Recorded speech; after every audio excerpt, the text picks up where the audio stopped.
What is up, guys? It is Joe. I'm back. We're talking about the Cats. We're going to talk about the portal.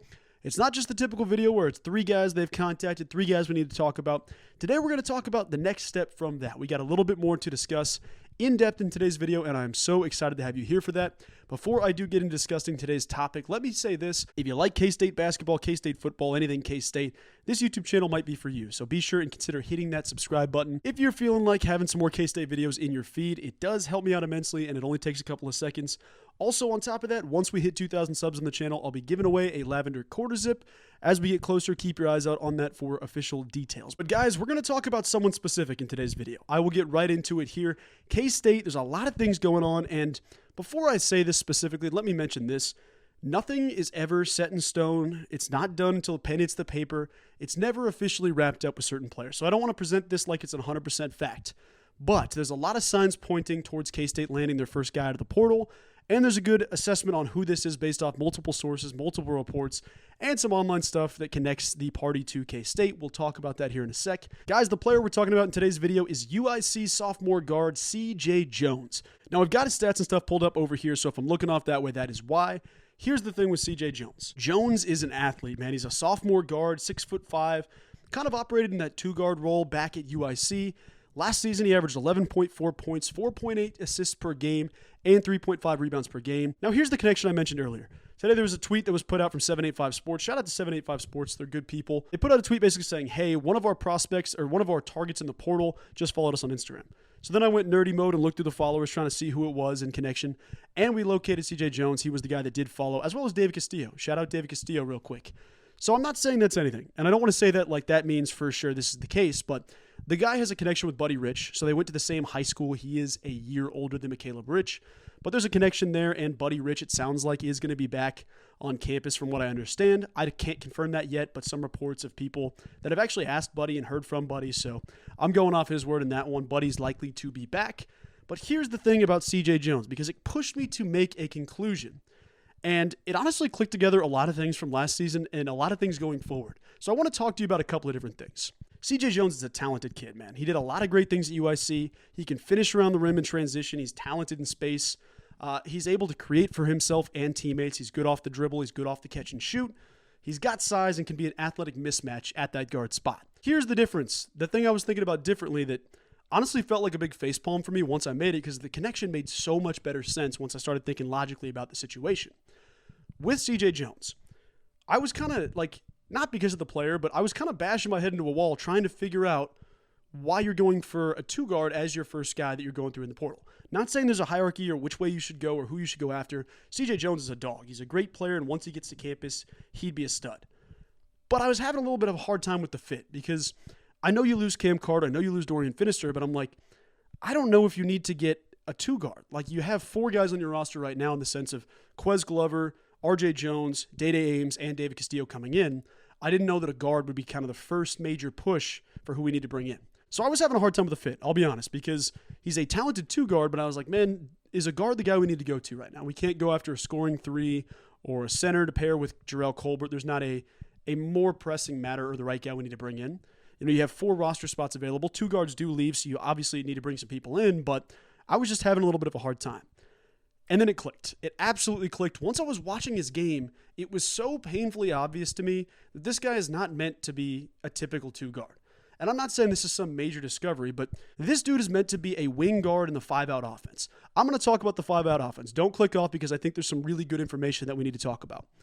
Once I stopped thinking about this guy as just a typical 2-guard type player, it all made so much better sense for me to operate him as a wing guard in the 5-out offense. Now, with that, let me talk about the 5-out offense for a quick sec.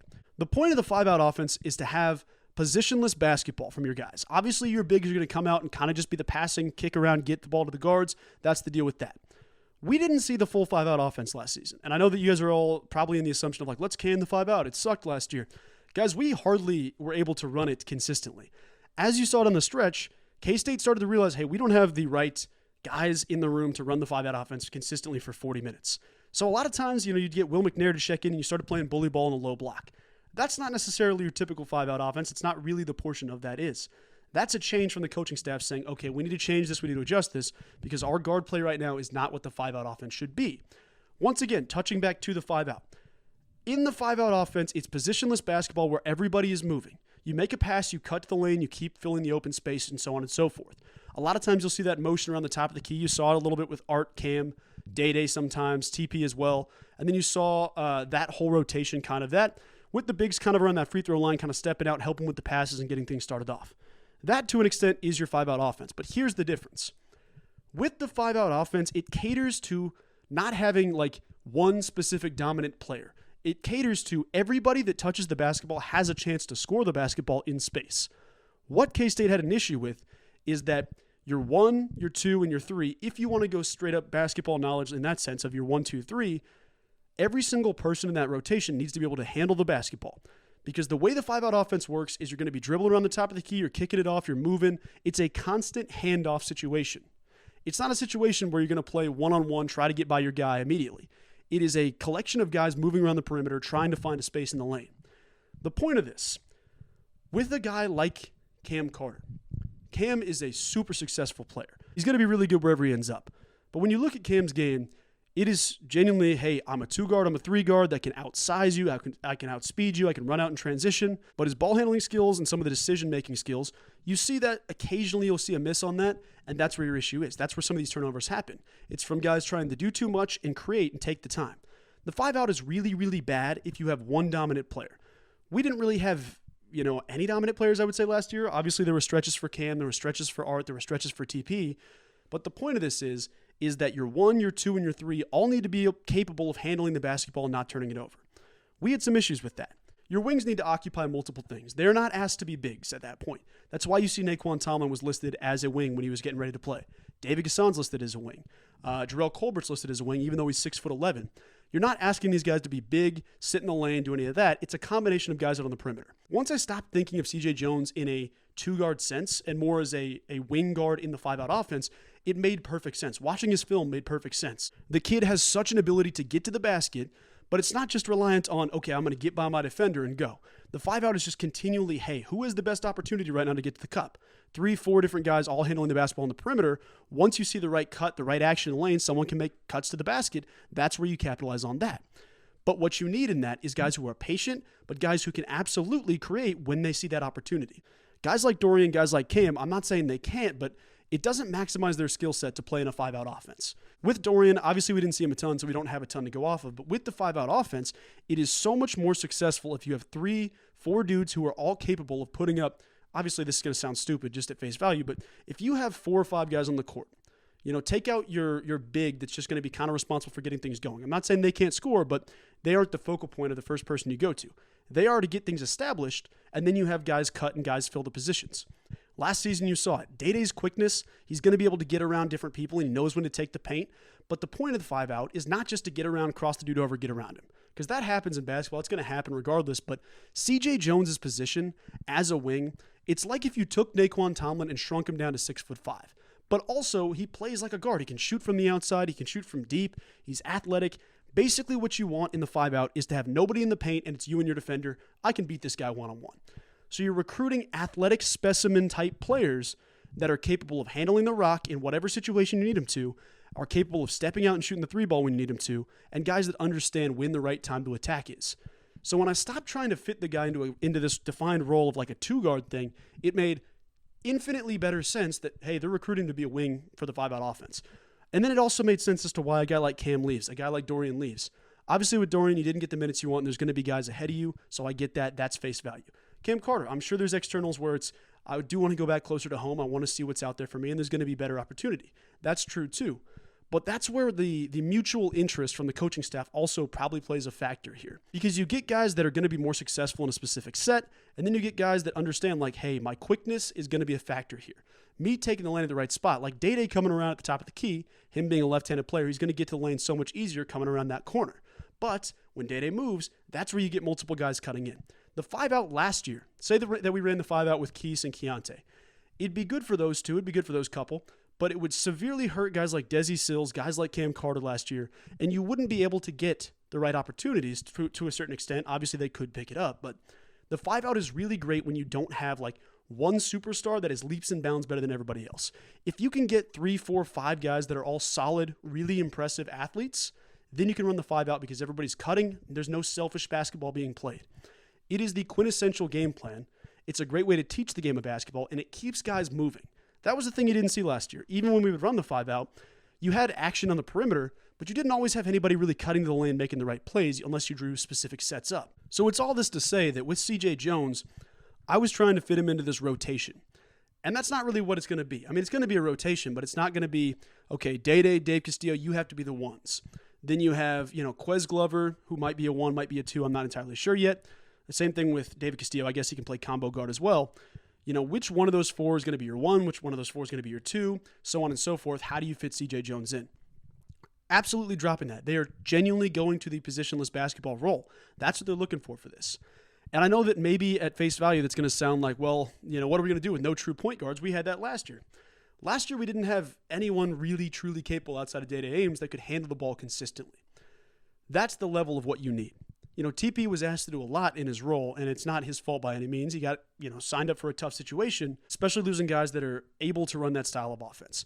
Quan would have been a dominant player in the 5-out offense because you think, well, here's a guy who's 6'10", can handle the ball like a guard, and is going to be faster than everybody that's his size that's matched up with him on a perimeter. That's the truth. That absolutely is the truth. But forcing a guy like Cam Carter, and it's not to dunk on Cam because Cam is one of my dudes. I love Cam. I hope he ends up at a really good spot, and I truly believe he will.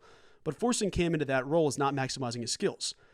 Cam's skills are, he's got supreme athleticism. His ball handling skills might lack a little bit. So Cam is going to be really great in catch and shoot scenarios. He's going to be great finishing around the rim, but asking him to be on the perimeter and choose the right moment to, okay, I'm going to get by my guy and attack, that's not necessarily going to cater to his skill set. So you understand where the give and take is with these players. But it entirely framed how K-State's going to attack the transfer portal in my mind perfectly. Now, I'm not a basketball coach, and I could be wrong about all this, but it makes so much better sense to me when I watch the transfer portal tapes of guys we're going after, where I'm like, you can see this guy playing as a 1, 2, or 3 in the 5-out offense. That's what you can see. The bigs are kind of their own thing, so that's a whole different debate. I'm not really ready to have that conversation yet, but it does make sense to me as to what maybe the coaching staff was thinking, as well as guys like Cam Carter and Dorian Finister. Forcing different players to play in roles that might not maximize their strengths, that's not what the staff needs to do. So when I think about where this staff is headed, it's we need guys that can beat their guy in one-on-one, whether that be from an athletic standpoint, whether that be from a ball handling standpoint, whether that be shot creating for other teammates. It's just not going to line up, here's your 1, here's your 2, here's your 3, here's your 4, here's your 5. That's why Art at times was playing like a 2-guard. That's why you see Cam occupying multiple roles, and Buddy's able to do that. I'm really excited about Buddy. I hope he can really continue to grow this offseason, but it's part of what we need to think about going forward, because I think you'll see that with K-State over the next couple of weeks. And I also want to say, throughout the 5 offense crowd, guys, we didn't run the 5-out a lot last year. I mean, we ran a good chunk of it when we could with the right guys in the court, but you get a guy like Will McNair in there, you can't always ask him to run in that. That's why you have him settle down on the low block, because, okay, we're going to slow it down, get some good looks at the basket. That's what we're doing with Will McNair. A guy like Jarrell is a 5-out offense type guy. A guy like Naquan Tomlin, who's that tall, lengthy, big, you can send him out on the perimeter and he can be effective. Once you get these guys to not think about how to run the 5-out offense, that's where this is going to become really effective. So CJ Jones, you think about this. Every single one of his skill sets complements how he would play in that offense. If you try to fit him into a starting 5 of, okay, this guy's here, this guy's here, this guy's here, it's going to get complicated. But thinking of him just as a guy, hey, this is an athlete who can shoot from outside, he can get in the post, he can finish around people, he's 6'5", and can absolutely jump out the gym. The guy has athletic mismatch ability and capability at every time he's touching the basketball. And I don't know if I've really done such a great job of explaining this, but the point is keeping everybody on their feet, moving towards the basket at times, and then also understanding when to jump out. But that's why you're going to see success in the portal this offseason, because the game of the people we're targeting right now fits a 5-out scheme. So I say all that to say, it's not that CJ Jones is 100% locked into K-State, but all signs are pointing to this being the first player that Kansas State signs out of the portal.